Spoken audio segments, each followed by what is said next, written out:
Bienvenue dans Salarié Provisoire, le podcast qui te donne le cœur de devenir entrepreneur. Pour aujourd'hui, sa première version en vidéo. Première vidéo que j'ai appelée Comment ne pas gagner 10 000 euros. Contrairement à toutes les vidéos qu'on peut voir sur le sujet, comment gagner 5 000 euros par mois, 10 000 euros par mois, 1 milliard d'euros par mois, ce que je vais faire ici, c'est te débunker un peu le business, t'expliquer un peu comment ça fonctionne. Si tu ne me connais pas, moi je m'appelle Julien et je fais du business en ligne depuis quasiment 10 ans maintenant. Il y a un truc que j'ai souvent remarqué, il y a des comportements que j'ai souvent remarqués, et plus récemment, c'est qu'il y a toujours cet objectif d'aller chercher 10K par mois. C'est-à-dire qu'importe la vie que le mec mène, à chaque fois, quand je lui demande « mais toi, qu'est-ce que tu aimerais ?» Et j'aimerais bien gagner 10 000 euros par mois. On ne sait pas trop pourquoi. C'est devenu un objectif d'aller chercher 10K par mois. Bon, si tu avais essayé 10K, on ne sait pas trop ce que tu en ferais. Toi-même, tu ne saurais pas comment les dépenser, parce qu'au bout de 2 mois, ça ferait 20 000, au bout de 3 mois, ça fait 3 000, ainsi de suite. Est-ce que tu as un train de vie qui t'invite à dépenser 10, 20, 30 000 euros en quelques mois ou un peu moins? Je ne pense pas. Donc, on va voir tout ça ensemble. Je vais un peu te débunker comment fonctionne le business en ligne, te dire la vérité, parce qu'on essaie de comprendre, mais comment on fait? Comment on fait de la trésor finalement? Comment on fait autrement qu'avec un salaire? Comment on s'organise en fait finalement? À quoi ça ressemble comme vie? On va où? Qu'est-ce qu'on peut faire? Ça, je pense que tu as une idée de ce qu'on peut faire. On peut faire plein de trucs. Mais quelle est la réalité? Qu'est-ce que c'est le business? Est-ce que c'est des mecs avec des chemises? Est-ce que c'est des mecs forcément avec des Porsche? Est-ce que forcément, automatiquement, on a une villa quand on a un business? À quoi ça ressemble un mec qui a un business? À quoi ça ressemble un chef d'entreprise? Est-ce que ça ressemble à un mec de 45 ans avec du ventre?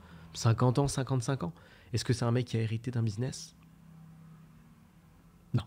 Non. On peut commencer par ce point-là. À quoi ça ressemble? Ça ressemble à un humain normal. Vraiment, ça ressemble à un humain normal. Quand je croise des gens et que je leur dis que j'ai monté plus d'une vingtaine de business, c'est le premier truc qu'on se dit, c'est « Ouais, mais attends, mais t'as du temps pour toi. Est-ce que t'arrives à faire du sport? Est-ce que t'arrives à sortir? Est-ce que t'as une vie perso ?» Bah ouais, parce que l'image que t'as toi du business, c'est un truc que les films ont généré dans ta tête, ou les gens qui n'ont pas de business ont généré dans ta tête. C'est toi qui as créé un avatar en fonction de ce qu'on t'a donné comme information, tu vois.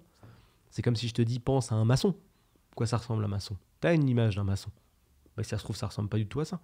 Est-ce que tu en avais déjà vu en vrai? Ça se trouve peut-être pas. Mais tu as déjà une image préconçue de comment c'est un maçon, comment c'est un électricien, comment c'est un mec qui est soudeur. Tu vois, on voit les tatouages. On voit un mec un peu gros, on voit des tatouages, on voit un truc pas stylé d'ailleurs. Bah, c'est dommage. C'est peut-être les films, c'est peut-être ta conseillère d'orientation qui te fait penser à cette image-là. C'est peut-être tout un tas de trucs pas cool, mais en vrai, bon, peut-être que ça ressemble pas vraiment à ça.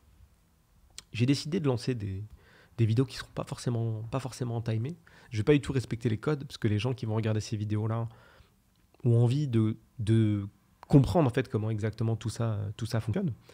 Et ça ne se fait pas en 10 minutes. Je ne peux pas, déjà parce que je n'ai pas envie de le faire, servir un montage ultra dynamique qui dure 10 minutes où je dis pile les bons trucs. Je ne peux pas faire de plan. J'aime bien la structure, mais faire un plan et le suivre étape par étape et dire « Ah bon, on va parler de ça. » c'est fatigant. Je peux suivre quelques points, quelques petites directions, mais faire un plan précis où y aller au prompteur, écrire le truc, le texte, le lire, ça me fatigue. Je préfère te parler comme ça, comme si on était dans une conversation et qu'on parlait de business. Donc, voilà. Il n'y a pas d'identité liée aux entrepreneurs web. Ça peut être un petit peu tout. Ça peut être un mec que tu as rencontré en Thaïlande qui, lui, bosse de loin. Ça peut être un gars qui correspond à ce que tu as dit, qui a 55 piges, qui met des costumes tous les jours. Mais globalement, un mec qui a un business web, s'il est un peu organisé, un peu 2.0, voire 3.0, il ressemblera pas du tout à ça. Et j'ai une bonne nouvelle à t'annoncer, ça pourrait être toi. Ça pourrait être toi. Alors, je sais bien sûr ce que tu te dis. Ça pourrait être moi. Pourquoi?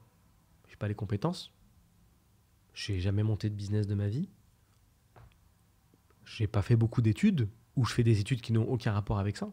Donc je vois pas pourquoi je pourrais monter un business. Bon. Bah justement, c'est ça qui est magique dans la vie. C'est que, à l'ère dans laquelle on vit, tu peux monter un business à partir d'une vie normale. Et c'est un truc que je veux vraiment expliquer sur cette chaîne. Tu peux être n'importe qui et monter un business. C'est comme tout. Tout ne correspond pas à tout le monde, bien sûr. Je ne pourrais jamais te dire oui, il y a 100% de réussite, tu vas forcément y arriver. Je pense qu'il faut sortir un peu de ce monde de gratification immédiate, Garantis-moi que je vais réussir, garantis-moi que, est-ce que tu es sûr que. Écoute, dans la vie, si tu fais un petit étal des épreuves par lesquelles tu es passé, personne ne t'a jamais rien garanti. Tu rentres dans une école prestigieuse ou pas, personne ne te garantit que tu vas avoir le diplôme. Personne ne te garantit que tu auras le travail au bout. Personne ne te garantit que ce travail que tu vas éventuellement avoir et qu'on ne t'a pas garanti va te plaire.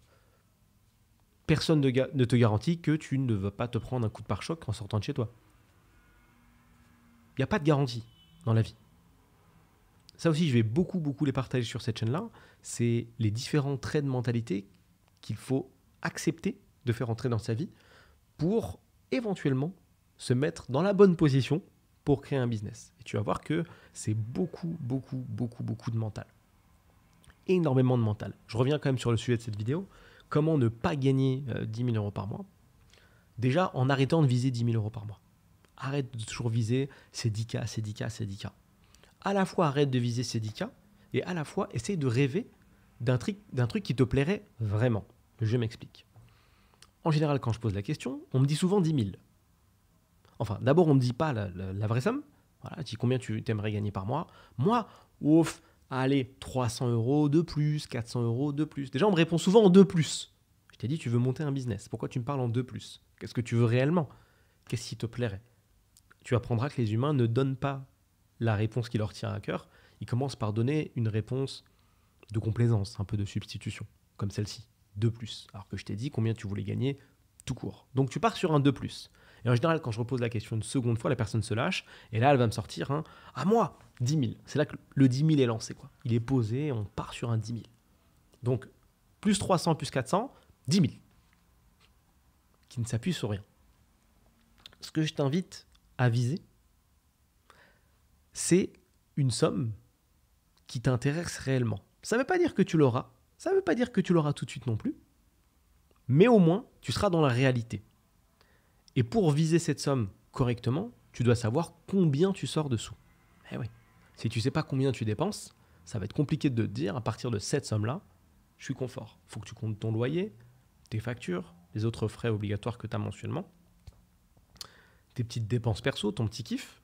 Tu regardes combien tout ça représente et en fonction de ça, là, tu peux te dire, voilà, si j'arrive à gagner tant par mois, je serai plus confortable. Voire, tu peux te considérer comme ça riche, parce que c'est un peu l'idée. Si tu gagnes plus que ce que tu dépenses, voire largement, tu peux te mettre dans la colonne riche. Encore une fois, une notion qu'il faut nuancer, la richesse. Qu'est-ce que c'est la richesse? Est-ce que la richesse, c'est gagner 10K par mois? Ou est-ce que la richesse, c'est réussir à tout payer et qu'il te reste un salaire d'avance? Ou 2, ou 3, ou un demi. Tout ça, c'est relatif. Et j'ai commencé, je pense aujourd'hui, continuer à faire ces vidéos-là, même si celle-ci, c'est la première, justement pour rétablir un peu cette balance. Ça me fatigue de regarder d'entendre des conneries sur l'argent tout le temps, gagne, fais ci, fais ça, et de voir des gens tomber dans des pièges incroyables, rentre dans ce bot de trading, et tu vas voir, tu vas gagner 2000 euros en 2 jours, etc. Ça me fatigue d'entendre ce genre de trucs-là. Donc, on va essayer de partir sur quelque chose de réel, et je vais t'expliquer comment ça se passe dans la vraie vie, pour le coup, pour faire un salaire normal, tout X 1000, 3, 4, 5, 6, 7, 8, 9, 10, plus de 10. Tout dépend. Déjà, parce que quand tu as une boîte, tu sors ce que tu veux. Si tu fais 100 000 euros de CA et que ça te fait plaisir de te payer 500 euros, tu sors 500 euros. Si tu fais toujours 100 000 euros de chiffre d'affaires et que ça te fait plaisir de te sortir 1000 euros par mois, tu le fais. 1500, 2000, 3000, 4000. Si ça t'amuse de rien sortir et de te payer à la fin en dividende, tu le fais également. Il y a tellement de possibilités. Ce que je veux te démontrer, c'est que ce chiffre de 10K par mois, c'est juste un fantasme en fait. Essaye de visualiser qu'est-ce que tu ferais demain si tu avais 10K par mois. Est-ce que vraiment ça changerait ta vie? Alors là, tu vas me dire oui, 10K, c'est festival. Tu vas payer ton loyer, tes trucs, je vais pouvoir m'acheter toutes les paires de baskets que je veux, je vais pouvoir prendre une voiture de ouf en leasing ou m'acheter une voiture en quelques mois, je vais pouvoir acheter tout un tas de merde. Mais tu vas voir que tout ça, c'est du matériel. Alors c'est intéressant, c'est Jim Carrey qui l'a dit. Alors il faut que je me rappelle de la phrase. Il a dit ce qui est dommage avec la richesse, c'est qu'on a besoin de l'atteindre avant de se rendre compte que ça sert à rien. Parce que c'est pas le plus important d'aller chercher 10K par mois. Parce que si t'as pas de cadre de vie, un cadre de vie autre, t'as pas de perso, t'es solo, pas de famille, rien, personne avec qui partager, c'est nul. c'est nul. Et tu vas voir que rapidement dans tes envies, et ça on n'en parle pas souvent, c'est le partage qui va arriver. Peut-être en premier, peut-être en deuxième, peut-être en troisième. Mais cette notion de partage, elle est super importante. Et c'est comme ça qu'il est intéressant de dépenser son argent. Et ça viendra vite, tu vois. Une fois que tu auras fini d'acheter toutes tes paires de baskets, une fois que tu auras fini d'acheter la voiture qui te plaît, une fois que tu auras fini d'acheter la maison que tu veux, si tu veux, une fois que tu auras fini d'acheter ou de voyager, de voyager en première classe si ça te fait plaisir, tu vois, une fois que tu auras épuisé tout ce plaisir, tu vas voir que très rapidement, tu vas dire, ah, je veux le faire avec un tel, avec telle personne. Je veux inviter X personnes, tel pote, telle équipe de potes. Je veux mettre la daronne à l'abri. Je veux mettre le daron à l'abri. Tu vas voir que le partage et l'argent sont intimement liés, alors que quand on parle d'argent, en général, on y pense pour soi. Mais c'est très éphémère tout ça. Si demain, je te donnais la possibilité d'avoir les baskets qui te font le plus plaisir ou la voiture qui te fait le plus plaisir, ça serait incroyable. Tu dirais, putain, je l'ai, elle est sur mon parking. Les baskets, j'ai une pièce entière. Il y a tout est là. J'ai toutes les baskets que je veux. Mais t'as que 2 pieds. Et t'as qu'un seul corps pour monter dans cette voiture. Et une fois qu'elle est garée, et une fois que tes baskets sont dans cette pièce-là, et que tu t'assieds dans ton canapé, and so what en fait? C'est là, et alors? C'est que du matos. T'es rien qu'une personne solo, entourée de matos. Pas ouf. Le plaisir, ça s'appelle épuiser le plaisir. Le plaisir, en fait, s'épuise très rapidement avec le matériel. Grosse envie. Et ce qui est marrant, c'est ce qui maintient ton envie d'avoir ces voitures-là. Ce qui maintient ton envie de faire ces voyages. Ce qui maintient ton envie d'avoir toutes ces baskets ou autre chose que tu aimes, c'est justement que tu les as pas. Et le jour où tu les auras, le jour où tu réussiras à les avoir, tu voudras autre chose. Et surtout, tu voudras partager. Et ça, c'est un truc qu'on n'entend pas souvent, alors que c'est important. Le partage, c'est le meilleur truc. Parce que le partage d'argent, ça amène à des moments. Parce que le plus important dans la vie, c'est les moments. C'est les moments que tu vas passer avec les gens que tu aimes. C'est les moments que tu vas passer avec tes amis. Ton ou ta ami. Ton ou ta ami. C'est le moment que tu vas passer avec ton chat, si ça te fait plaisir, avec ton chien, avec ton enfant. Bien sûr, la liste n'est pas dans le bon ordre, m'embête pas avec ça.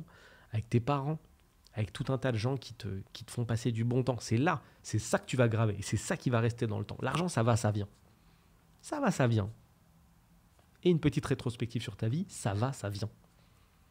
Toujours des allers-retours. T'en as pas. T'en as moins. T'en as plus, t'en as un peu moins. T'en as plus, t'en as un peu moins. Salaire, t'en as.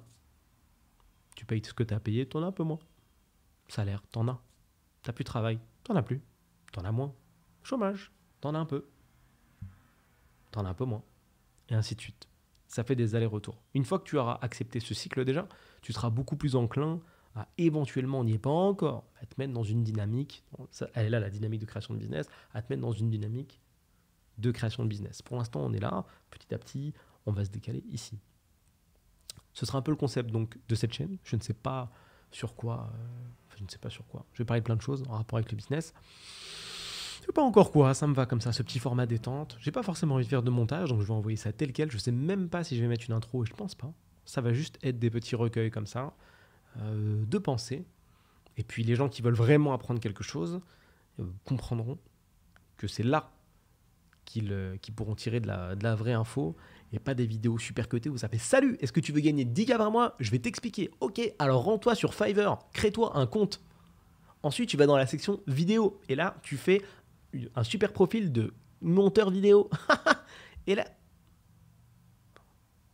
No offense pour les gens qui font du montage vidéo, j'en ai fait pendant pas mal d'années aussi. Mais calme les vidéos comme ça. Ça y est, je suis fatigué. C'est ma petite rébellion. Ça, c'est ma rébellion. Je fais l'inverse. Au lieu de faire des vidéos surcutées, je fais des vidéos longues. Je regarde même pas le timer et je monte pas. Tout l'inverse. Je te dis à bientôt.